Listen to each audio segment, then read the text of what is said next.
الله أكبر. الحمد لله رب العالمين الرحمن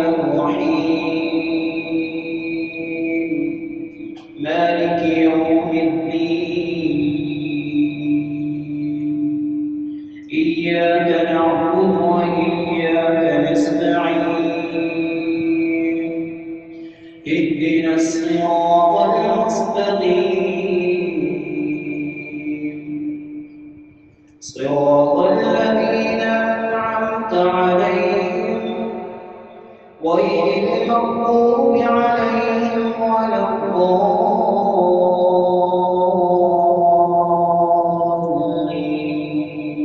الضالين آمين.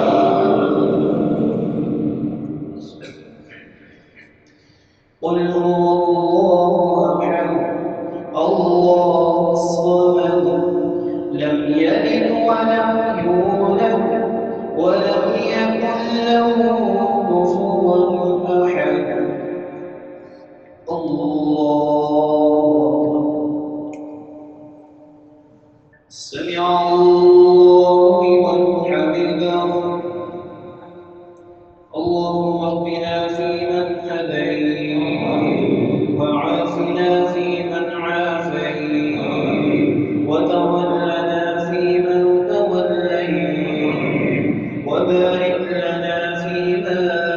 أعطيت وقنا واصرف عنا شر ما قضيت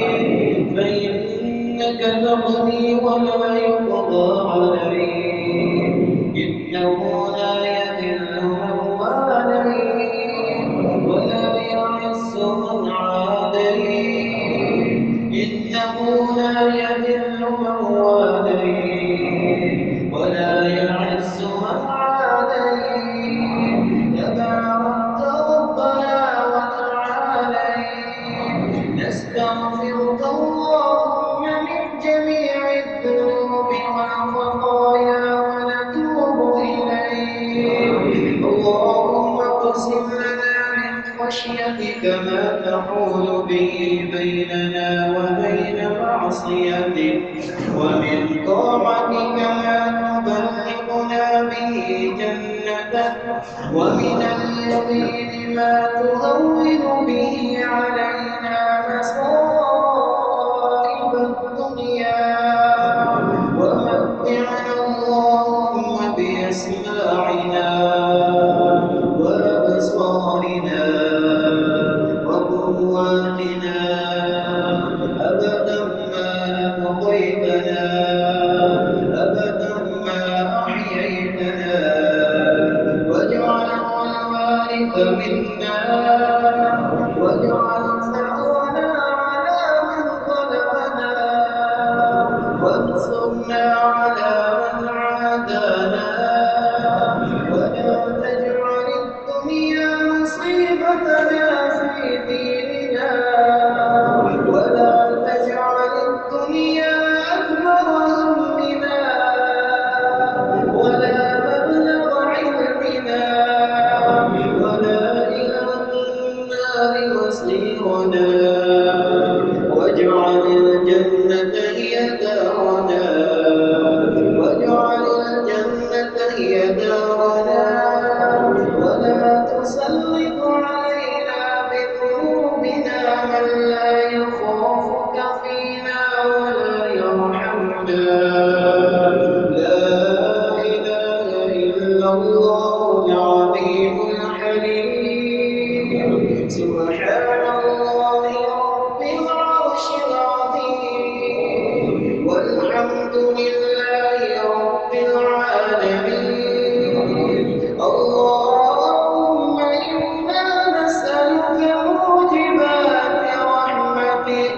اللهم إنا نسألك موجبات رحمتك وعزائم مغفرتك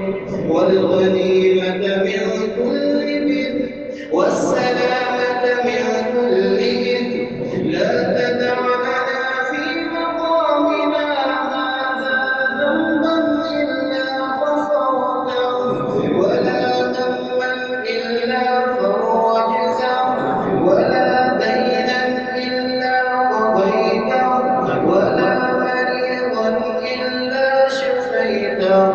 ولا مبتلا إلا عافيته ولا مجاهدا إلا نصرته ولا مجاهدا إلا نصرته ولا عدوا إلا هزمته ولا حاجة من حوائج الدنيا والآخرة هي لك رضا ولنا فيها صلاح إلا أعنتنا على قضائها ويسرتها برحمتك يا أرحم الراحمين يا مجيب السائلين اللهم ارحم على أموالنا اللهم ارحم على أحوالنا ولا تنظر سوء أعمالنا ولا تنظر سوء أعمالنا اللهم لا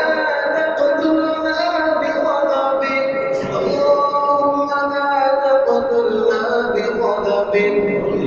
ولا تهلكنا بعذابك وعافنا قبل ذلك يا رب الناس يا شافي الأمراض يا دافع البلاء والوباء اللهم ادفع عنا هذا البلاء والوباء اللهم إن هذا المرض جند من جنودك تصيب به من تشاء وتصرفه عمن تشاء واصرفه عنا واصرفه عنا واصرفه عنا وعن كل بلاد المسلمين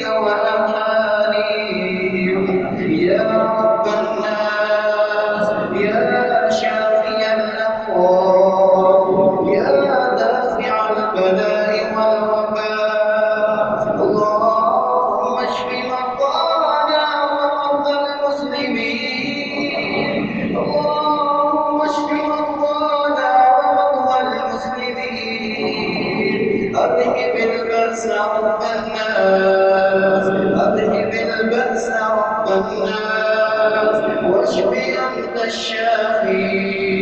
واشف أنت الشافي واشف أنت الشافي أذهب البأس رب الناس واشف أنت الشافي لا شفاء إلا شفاءك شفاء لا يغادر سقما نسأل الله العظيم رب العرش العظيم أن يشفينا بشفائك ودافينا بدوائك اللهم اشف مرضانا ومرضى المسلمين اللهم اشفنا شفاء لا يغادر سقما واشفهم شفاء كاملا عاجلا واشفهم شفاء كاملا عاجلا اللهم احسن عاقبتنا في الامور كلها وأجرنا من خزي الدنيا وعذاب الآخرة اللهم أنت الغني ونحن الضعفاء أنت الغني ونحن الفقراء أنت الغني ونحن الفقراء أنت الغني ونحن الضعفاء نشكو إليك ضعف قوتنا نشكو إليك ضعف قوتنا وقلة حيلتنا وحوالنا على الناس اللهم طهر قلوبنا من النفاق وأعمالنا من الرياء وأعمالنا من الرياء وألسنتنا من الكذب وأعيننا من الخيانة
اللهم أعز الإسلام والمسلمين،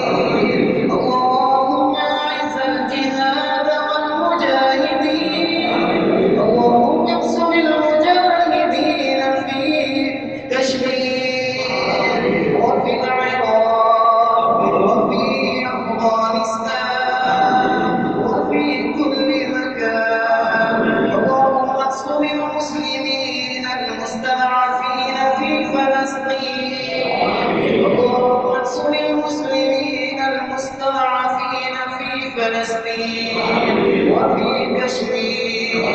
وفي كل مكان. اللهم أنج مسجد الأقصى بقبضة اليهود، اللهم أنج مسجد الأقصى بسجن اليهود والهنود، بسجن اليهود والصليبيين. اللهم انصر المجاهدين في كل مكان، اللهم انصرهم نصرا عزيزا، وافتح لهم فتحا مبينا، وافتح لهم فتحا قريبا. اللهم انصرهم كنصر يوم البدر والأحزاب. اللهم أيدهم بجنود الملائكة، اللهم أيدهم بروح القدس. اللهم سدد رميهم، اللهم يسر لهم سبلهم ويسر لهم طرقهم، وأنزل السكينة عليهم وأثابهم فتحا قريبا، وأثابهم فتحا قريبا. اللهم من أرادنا وأراد جهادنا وأراد أميرنا وجماعتنا وعساكرنا ومراكزنا وعلماءنا ومشايخنا وبلادنا سوءا فاشغله بنفسه ورد كيده في نحره، واجعل تدميره تدميرا عليه يا رب العالمين، واجعل تدميره تدميرا عليه يا رب العالمين، يا رب المجاهدين. اللهم عليك بالكفار أجمعين، اللهم احصهم عددا واقتلهم بددا، ولا تبق منهم أحدا، ولا تبق منهم أحدا، واجعل عليهم سنين كسني يوسف، واجعل عليهم سنين كسني يوسف، ودمر ديارهم وشتت شملهم وفرق جمعهم وحرق بيوتهم وحرق أجسادهم ويتم أطفالهم وعمر نساءهم وزلزل أقدامهم وأنزل بهم بأسك الذي لا ترده عن القوم المجرمين، وأنزل بهم بأسك الذي لا ترده عن القوم المجرمين. اللهم تقبل دعاءنا في حق إخواننا وأخواتنا وأمهاتنا